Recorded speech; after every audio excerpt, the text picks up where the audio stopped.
Hey guys, मैं अनुरोध गोस्वामी आपका अपने channel Goswami GSN maths classes में आपका स्वागत करता हूं।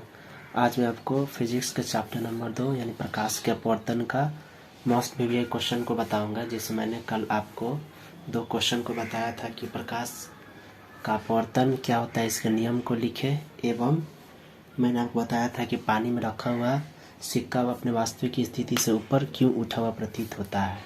ये 2 क्वेश्चन जो मैंने कल आपको बताया था, देख लीजिए, क्योंकि क्वेश्चन आपका ये था। और सेकंड क्वेश्चन हमारा ये है जो मैंने कल आपको अच्छे से समझाया था।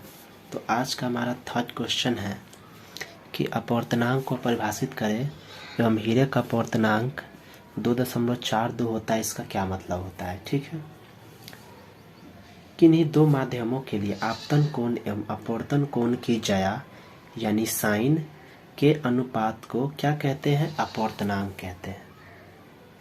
यानी किन्हीं 2 माध्यमों के लिए आपतन कोण एवं अपवर्तन कोण की ज्या के अनुपात को अपवर्तनांक कहते हैं।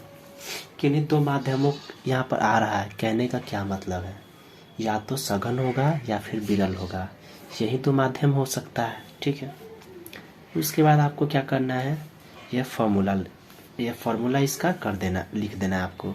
Sign i by sine r बराबर म्यू2 बाई म्यू1, म्यू1/2, यानी क्या है, म्यू2 है और ये म्यू1 है, यानी ये दूसरा माध्यम है, ये पहला माध्यम है, जिसमें आपका आई क्या होता है, आपतन कोण होता है, आर क्या होता है, परावर्तन कोण होता है, और म्यू21 क्या होता है, सापेक्ष अपवर्तनांक होता है। ठीक है,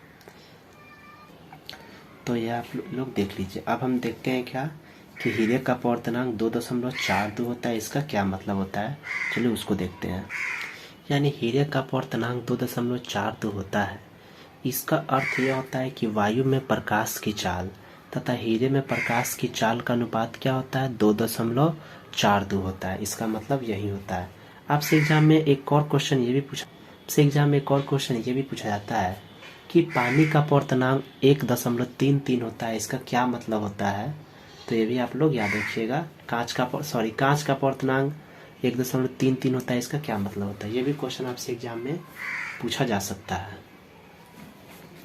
तो वो भी क्वेश्चन मैं आपको करा दूंगा, लेकिन फिलहाल ये हीरा का अपवर्तनांक वाला है तो मैं इसको करा दिया हूँ। तो क्वेश्चन नंबर 4 आपका क्या है कि उत्तल लेंस को अभिसारी लेंस क्यों कहते हैं।